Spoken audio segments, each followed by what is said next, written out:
Well, well, well. Here we are. You had a massive and busy day.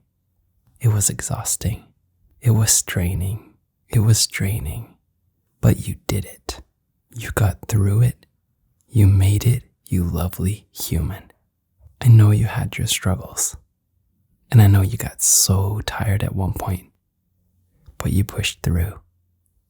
And I am so proud of you. Seriously. And since you did, I am keeping my promise. I'm pretty tired myself, but as requested, I'm reading you to sleep with fairy tales. Are you ready for that, my lovely friend? Good. Get comfortable. Snuggle into your pillow. I'll just turn on this little reading light right here in the corner so I can actually see the pages. Let's turn off the main lights. I might actually... Yeah, let's do this.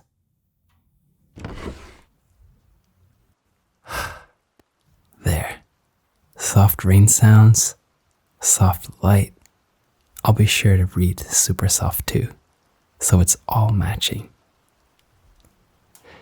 The last thing. Close your eyes. Take a deep breath in. Now let it out slowly. Good. Now let's get reading. So what I'll be reading to you is called The Princess and the Goblin. It's a fairy tale or a book by George MacDonald. Alright. So you're all comfortable.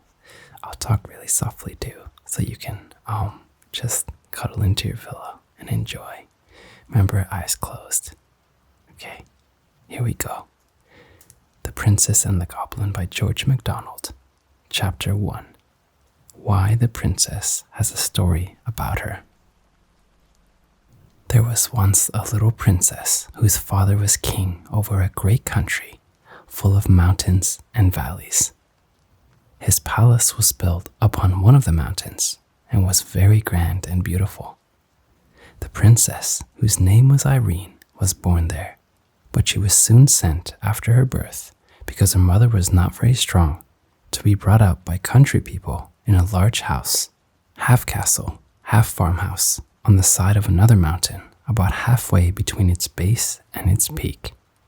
The princess was a sweet little creature, and at the time my story begins was about 8 years old, I think, but she got older very fast. Her face was fair and pretty, with eyes like 2 bits of night sky, each with a star dissolved in the blue. Those eyes you would have thought must have known they came from there, so often were they turned up in that direction. The ceiling of her nursery was blue, with stars in it, as like the sky as they could make it. But I doubt if ever she saw the real sky with the stars in it, for a reason which I had better mention at once. These mountains were full of hollow places underneath, huge caverns and winding ways, some with water running through them, and some shining with all colors of the rainbow when a light was taken in. There would not have been much known about them, had there not been mines there, great deep pits, with long galleries and passages running off from them, which had been dug to get at the ore of which the mountains were full. In the course of digging, the miners came upon many of these natural caverns. A few of them had far-off openings out on the side of the mountain or into a ravine. Now in these subterranean caverns lived a strange race of beings, called by some gnomes, by some kobolds, by some goblins. There was a legend current in the country that at one time they lived above ground and were very like other people. But for some reason or other, concerning which there were different legendary theories, the king had laid what they thought too severe taxes upon them, or had required observances of them they did not like, or had begun to treat them with more severity in some way or other, and impose stricter laws, and the consequence was that they had all disappeared from the face of the country. According to the legend, however, instead of going to some other country, they had all taken refuge in the subterranean caverns, whence they never came out but at night, and then seldom showed themselves in any numbers, and never to many people at once. It was only in the least frequented and most difficult parts of the mountains that they were said to gather even at night in the open air. Those who had caught sight of any of them said that they had greatly altered in the course of generations. And no wonder, seeing they lived away from the sun in cold and wet and dark places. They were now not ordinarily ugly, but either absolutely hideous or ludicrously grotesque both in face and form. There was no invention, they said, of the most lawless imagination expressed by pen or pencil that could surpass the extravagance of their appearance. But I suspect those who said so had mistaken some of their animal companions for the goblins themselves, of which more by and by. The goblins themselves were not so far removed from the human as such a description would imply. And as they grew misshapen in body, they had grown in knowledge and cleverness, and now were able to do things no mortal could see the possibility of. But as they grew in cunning, they grew in mischief, and their great delight was in every way they could think of to annoy the people who lived in the open-air story above them. They had enough of affection left for each other to preserve them from being absolutely cruel for cruelty's sake to those that came in their way. But still they so heartily cherished the ancestral grudge against those who occupied their former possessions, and especially against the descendants of the king who had caused their expulsion, that they sought every opportunity of tormenting them in ways that were as odd as their inventors. And although dwarfed and misshapen, they had strength equal to their cunning. In the process of time, they had got a king and a government of their own, whose chief business, beyond their own simple affairs, was to devise trouble for their neighbors. It will now be pretty evident why the little princess had never seen the sky at night. They were much too afraid of the goblins to let her out of the house then, even in company with ever so many attendants, and they had good reason, as we shall see by and by. Chapter 2. The Princess Loses Herself. I have said the Princess Irene was about 8 years old when my story begins, and this is how it begins. One very wet day, when the mountain was covered with mist which was constantly gathering itself together into raindrops, and pouring down on the roofs of the great old house, whence it fell in a fringe of water from the eaves all around about it. The princess could not, of course, go out. She got very tired, so tired that even her toys could no longer amuse her. You would wonder at that if I had time to describe to you one half of the toys she had, but then you wouldn't have the toys themselves, and that makes all the difference. You can't get tired of a thing before you have it. It was a picture, though, worth seeing. The princess sitting in the nursery with the sky ceiling over her head at a great table covered with her toys. If the artist would like to draw this, I should advise him not to meddle with the toys. I am afraid of attempting to describe them, and I think he had better not try to draw them. He had better not. He can do 1,000 things I can't, but I don't think he could draw those toys. No man could better make the princess herself than he could, though. Leaning with her back bowed into the back of the chair, her head hanging down, and her hands in her lap, very miserable, as she would say herself, not even knowing what she would like, except it were to go out and get thoroughly wet and catch a particularly nice cold, and have to go to bed and take gruel. The next moment after you see her sitting there, her nurse goes out of the room. Even that is a change, and the princess wakes up a little and looks after her. Then she tumbles off her chair and runs out of the door, not the same door the nurse went out of, but one which opened at the foot of a curious old stair of worm-eaten oak, which looked as if never anyone had set foot upon it. She had once before been up 6 steps, and that was sufficient reason in such a day for trying to find out what was at the top of it. Up and up she ran, such a long way it seemed to her, until she came to the top of the 3rd flight. There she found the landing was the end of a long passage. Into this she ran. It was full of doors on each side. There were so many that she did not care to open any, but ran on to the end, where she turned into another passage, also full of doors. When she had turned twice more and still saw doors and only doors about her, she began to get frightened. It was so silent, and all those doors must hide rooms with nobody in them. That was dreadful. Also, the rain made a great trampling noise on the roof.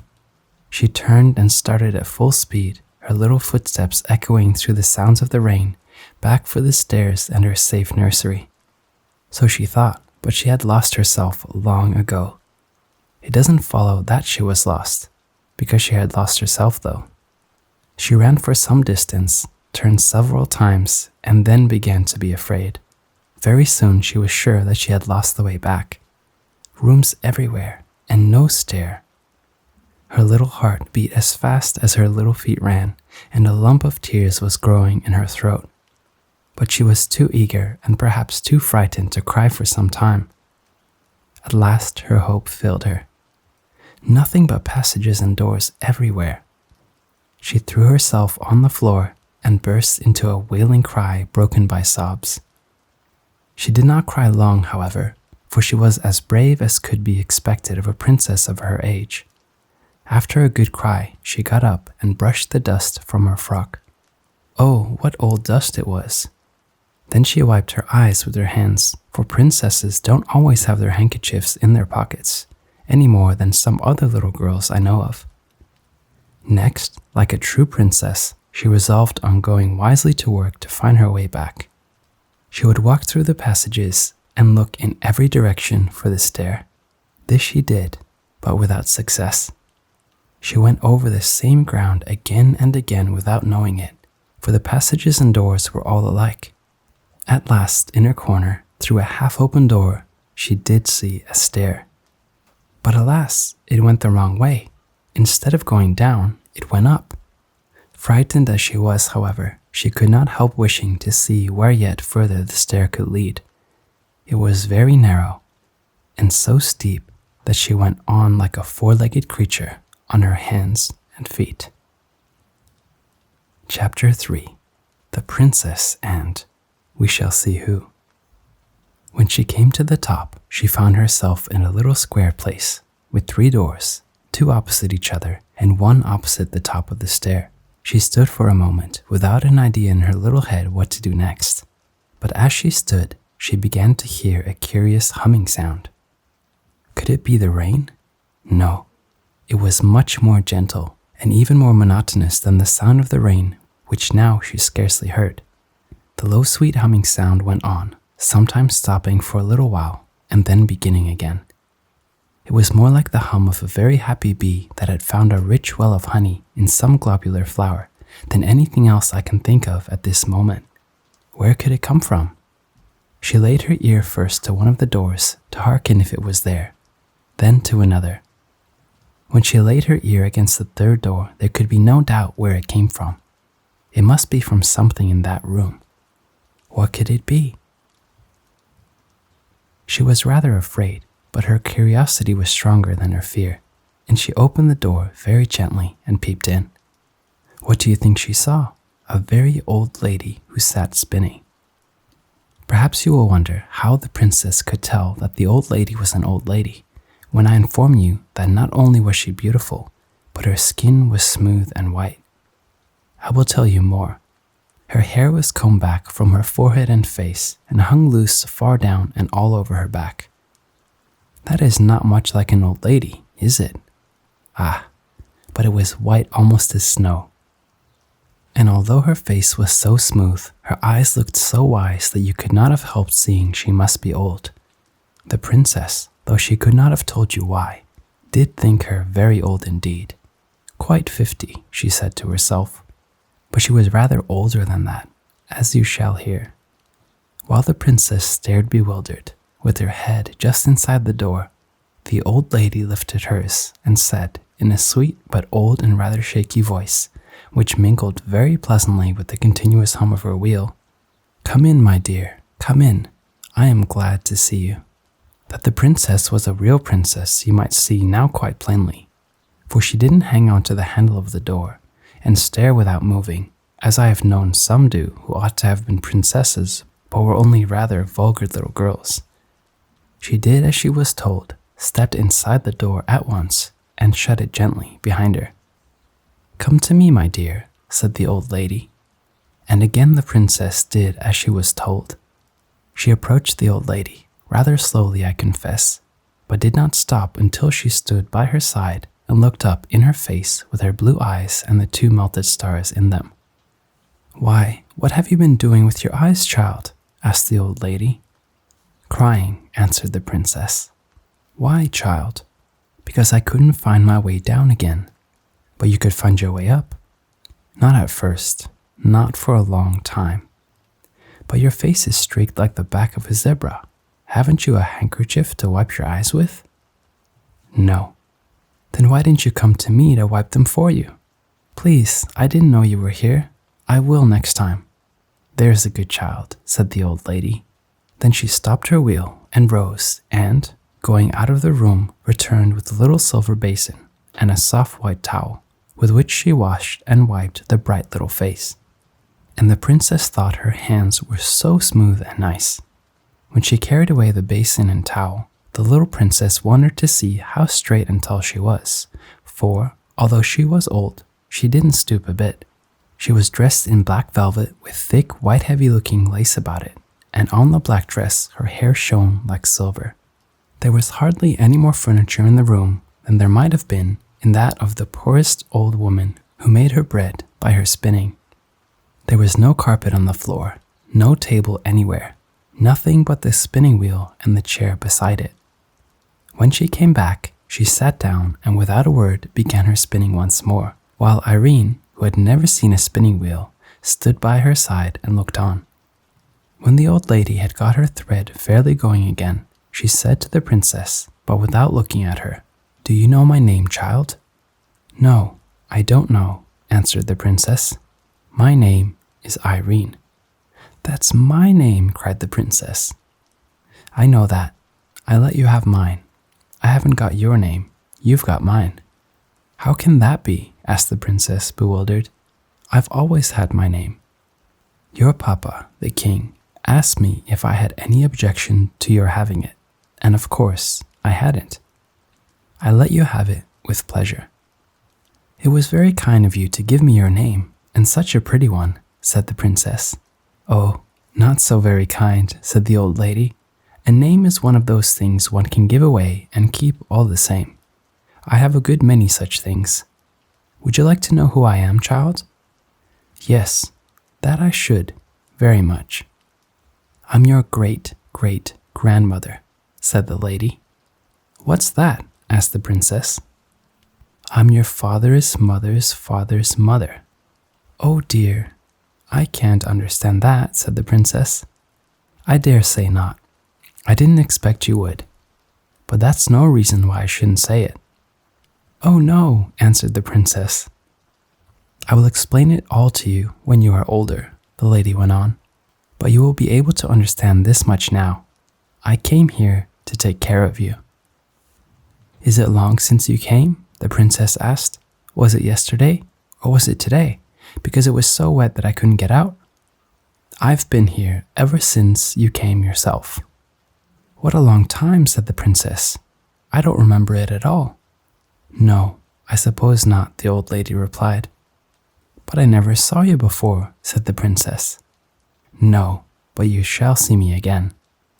"Do you live in this room always?" asked the princess. "I don't sleep in it. I sleep on the opposite side of the landing. I sit here most of the day." The princess looked puzzled. "I shouldn't like it. My nursery is much prettier. You must be a queen too, if you are my great big grandmother." "Yes, I am a queen." "Where is your crown then?" the princess asked. "In my bedroom." "I should like to see it." "You shall someday, not today," answered the old lady. "I wonder why Nursey never told me." "Nursey doesn't know. She never saw me." "But somebody knows that you are in the house?" "No, nobody knows." "How do you get your dinner then?" the princess asked. "I keep poultry, of a sort." "Where do you keep them?" "I will show you."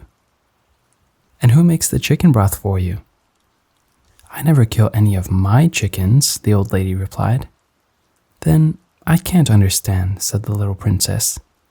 "What did you have for breakfast this morning?" asked the lady. "Oh, I had bread and milk and an egg." "I dare say you eat their eggs." "Yes, that's it," replied the old lady. "I eat their eggs."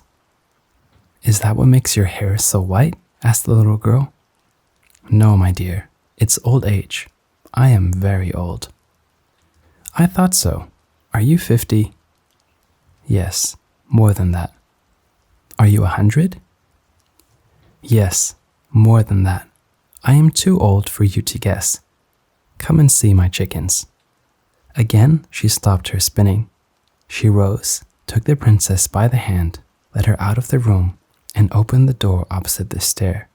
The princess expected to see a lot of hens and chickens, but instead of that, she saw the blue sky first, and then the roofs of the house, with a multitude of the loveliest pigeons, mostly white, but of all colors, walking about, making bows to each other, and talking a language she could not understand.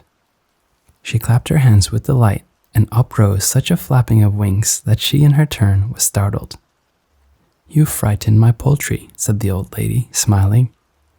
And they frightened me, said the princess, smiling too. But what very nice poultry. Are the eggs nice? Yes, very nice, said the old lady. What a small egg spoon you must have. Wouldn't it be better to keep hens and get bigger eggs? How should I feed them, though? Asked the old lady.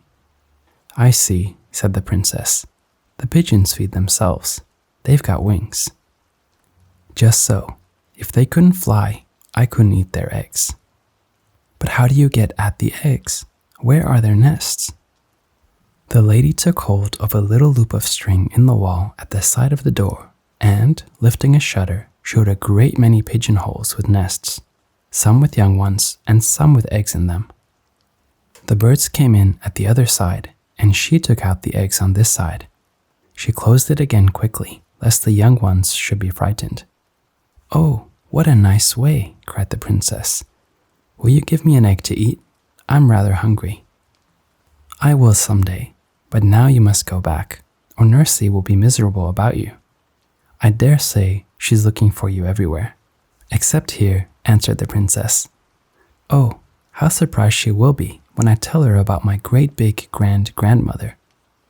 Yes, that she will, said the old lady with a curious smile. Mind you tell her all about it exactly. That I will. Please, will you take me back to her? I can't go all the way, but I will take you to the top of the stair, and then you must run down quite fast into your own room. The little princess put her hand in the old lady's, who, looking this way and that, brought her to the top of the first stair, and thence to the bottom of the second, and did not leave her till she saw her halfway down the third. When she heard the cry of her nurse's pleasure at finding her, she turned and walked up the stairs again, very fast indeed for such a very great grandmother, and sat down to her spinning with another strange smile on her sweet old face. About this spinning of hers I will tell you more another time. Guess what she was spinning. And I think that's enough for the story for tonight. I'll leave the window open a little bit longer, and I will leave you to your sleeping. But I really enjoyed this story, and I'm excited to read more. So have another amazing and fantastic day tomorrow. Kick all the butt. Get through it. And I'm so looking forward to reading for you again soon. Have a good night, my friend. You're amazing.